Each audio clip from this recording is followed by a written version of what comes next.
Hey guys, just wanted to take a few minutes and do a check-in about our Starlink. We've had some comments lately just kind of asking how the Starlink is performing and if we're happy with it, if there's anything we would change. So we want to address all of that right now and kind of give you an idea of what we've learned in the past 8 months. So it has been 8 months since we installed this Starlink for the first time. The first 2 months we were just exclusively at the dock in a fixed position. We had zero issues with it. We did install the DC to DC conversion. The idea being that the energy usage is just a lot more efficient because it's not converting it from DC power to AC power, which you lose a little bit in that conversion. So the DC to DC seemed like the way to go, and that was the Dishy No AC unit that we ordered in order to do that. So the first 2 months, we really had no issues. We left the dock in November. We crossed the Gulf. We honestly did great with that Starlink for a long time. We had offshore service in the middle of the Gulf, no issues. It really wasn't until a couple months into the Bahamas, maybe a month into the Bahamas, that we started noticing some issues, that it would just kind of drop service randomly.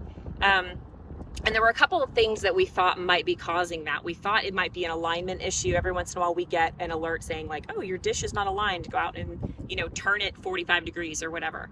And so we thought, well, maybe it's an alignment issue that's causing that.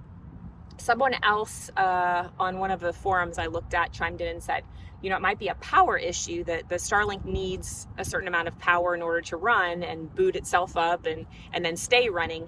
And if your batteries aren't high enough, that might be causing the drops. So we did start to notice a pattern in that it seemed like anytime the battery went below 12.5, that we started to notice there might be some drops after that point.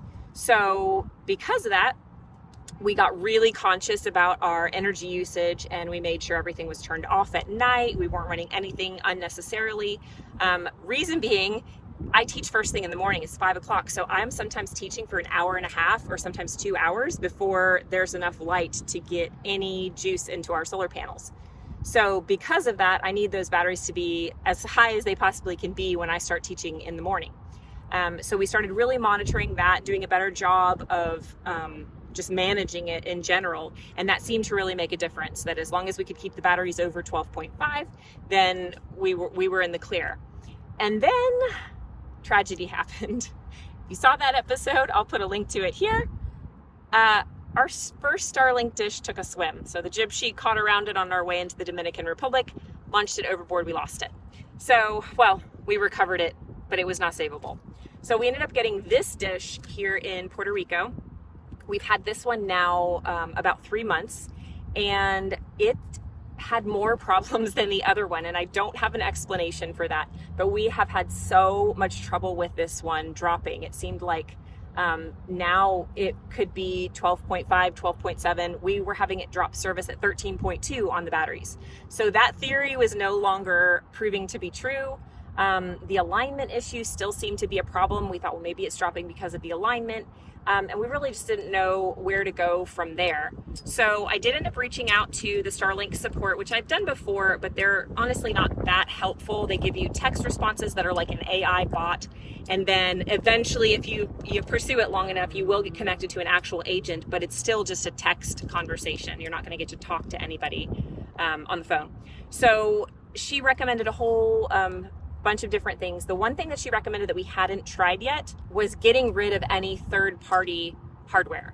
So that meant getting rid of that Dishy No AC, the DC to DC converter, and running it off the equipment that was sent with it, which was an AC power plug that is supposed to be plugged into just like a 110 outlet.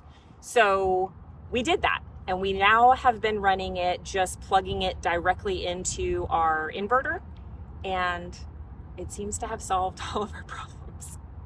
So we were really excited about that DC conversion. I don't know if it's our specific DC converter, that Dishy No AC, if it's that's a bad one, if it's something with the way I installed it. I really don't have a lot of answers yet, but I will tell you that if I could go back and start over, would I recommend going with the DC converter option?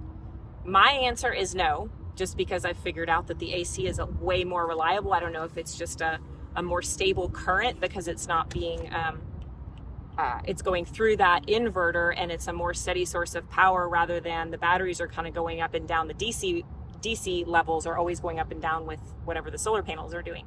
So that's kind of my sneaking suspicion. Having said that, most boats don't run the way that we run.